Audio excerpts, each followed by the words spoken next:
Crack Famous Star. So I am here to give you the lowdown on the episode 4 of Big Brother 18. So we left off with last episode with Polly, Jose, and Paul being on the block. And so this episode, whenever I watch Big Brother, I always feel like I'm gonna get more than I know what's gonna happen. You know, like I'm like, ooh, we gonna have the veto, renoms, and eviction, knowing damn well that it's only gonna be veto and renoms. You know, like they only do so much in an episode because tomorrow's episode, it's gonna be a lot jam-packed. Like they're gonna waste a lot of time instead of just getting to the vote, and then they're probably not gonna finish the HOH competition unless it's a short competition. But yeah, so let me tell you about this episode. So there's a lot of skepticism going on about who the roadkill winner may be. And you know, Jose and Paul, they thought it was Polly, and then now they're thinking it's Bridget. And basically everyone who doesn't know for sure, you know, which is, it's the 8-pack, they know for sure. But then everyone else, they are just thinking it's everyone else. So yeah, Bronte and Natalie think it's a good idea to work with Paul, Victor, and Jose and keep Jose. I think for Bronte and Natalie and what's her name, Bridget's case, I hope that they wise up and realize that it's probably not a good idea. And I hope sometime before tomorrow that they realize that Jose is not staying and they need to switch their votes. So the power of veto is they're gonna pick players for it, and so since there's the HOH plays and the 3 nominees, normally there's 3 people up on the block and each person picks out of the hat, excuse me. But since only 6 players are gonna play and there's already 4 people playing, then the HOH is going to pick 2 names out the hat. Well, out of the box, whatever. And so everybody's name is on a chip. And so if the HOH pulls someone that's already playing, like one of the 3 nominees or the HOH's name, then that person gets to pick a player, which is cool. So she ends up picking Davon, and then she ends up picking her name, and I don't know why I point to myself, but she ends up picking her name, and so she picks Corey. I don't know if Corey was the best person to play. I know that, you know, she didn't maybe want to make her alliance with the vets so obvious by picking maybe someone like Frank, who is a good competitor. But, you know, maybe keep him out the radar because people see that Frank is a good competitor and they want to evict him. But I think she could have picked somebody maybe that's guaranteed not to win, like Bronte or like anybody else. You know, I don't know. So she picks Corey, and the plan for everyone that's not fighting for themselves is to keep noms the same. The veto competition was called Dizzy Dog, and basically they're on this like wheel thing that spins them, and they're chasing their tail, and then they have to go to these what are they called, doggy treats, and they have to stack them on this doghouse. And basically it's like 2 little pegs that are maybe a foot apart, and they have to stack, I think it was like 50 something or 40 something dog treats and on their doghouse. And this was I don't know how I feel about these like any way possible competitions, you know, like whatever way you just, you know. I feel like there needs to be like a one way is right competition. But I mean, I don't know. There's like a new challenge. I don't even know. A new challenge guide. I don't know, person that's on the team. So maybe this is like, you know, some of his ideas going in. But yeah, so it ended up kind of being really close between Polly and Paul.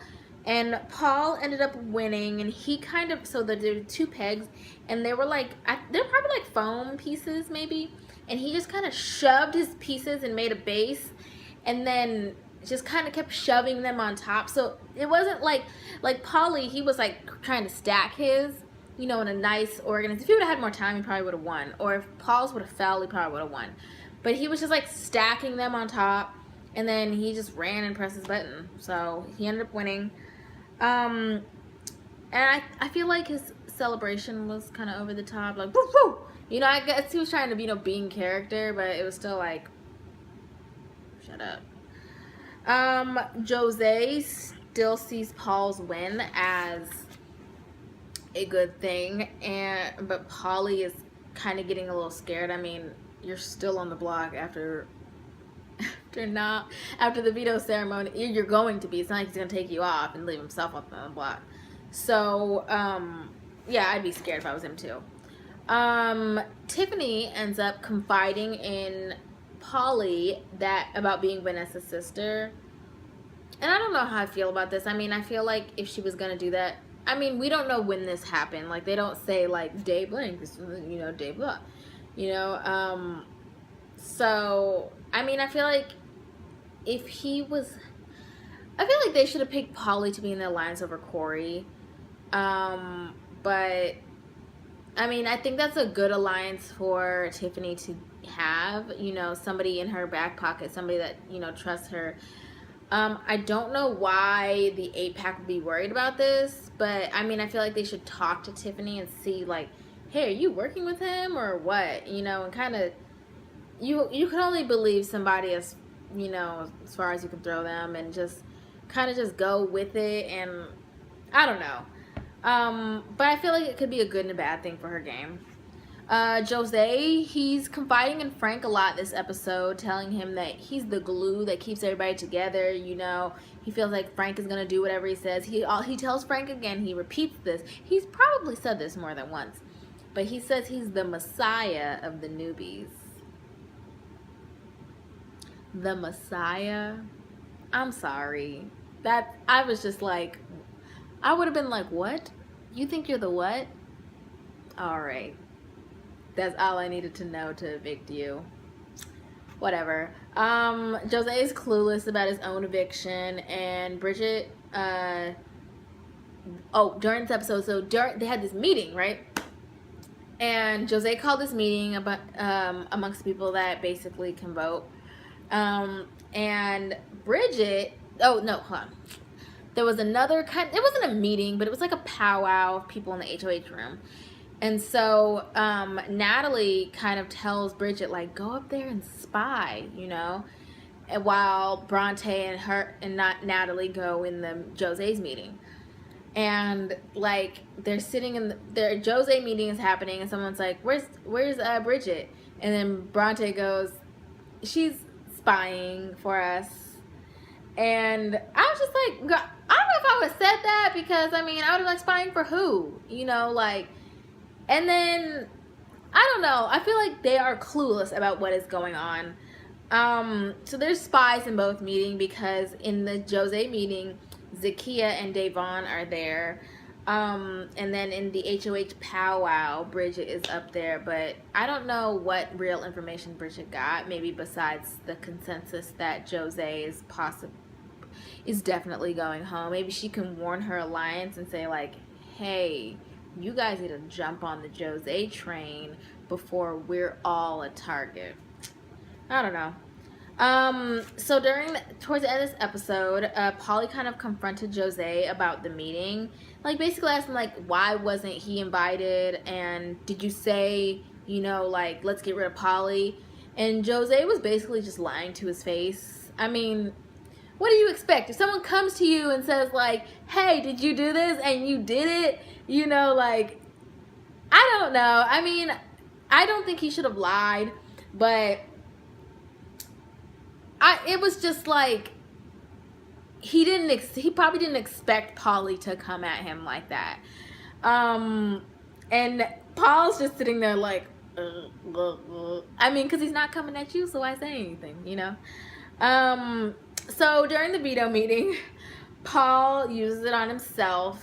And I heard that Paul must have been a recruit, because he was like, so am I safe? So like, am I safe if I use it? You know, like, because I won? I mean, I honestly was confused about the veto too at first. Like, I didn't know that the veto winner could use it if they use it, like, say, I didn't know if, like, say the veto winner wasn't someone that's on the block and they use it on someone else, that person was also safe too. Like, that was something I was confused on. So I don't blame him, but I mean, you should know that if you win the power of veto, that veto means to cancel. I think, I'm pretty sure, use my context clues like any normal person would, but that means cancel a nominate, you know, like, that means you're safe. I don't know. So the replacement nominee ended up being Bridget, who was nominated by Frank. And Jose was floored, and Bridget proclaimed that she was gonna go after the roadkill winner, and that was gonna be her new target. And I'm just gonna go over just a little bit. The show ended early. Like, did anyone else notice that? Like, we had a full 5 minutes that they could have given us a little bit more of something. Like, I don't know, because I feel like tomorrow they're going to try to jam-pack a lot in. But it ended like a full 5 minutes, or like credits off 7:55. Well, my time started at 7, it ended at 7:55.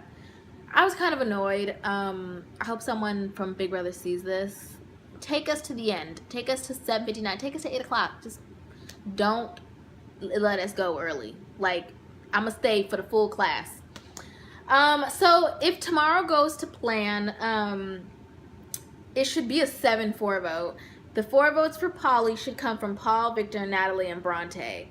And then everyone else, which is Frank, Michelle, Davon, Zakia, James, Corey, and Tiffany, they should vote for Jose. So it should be a blind side.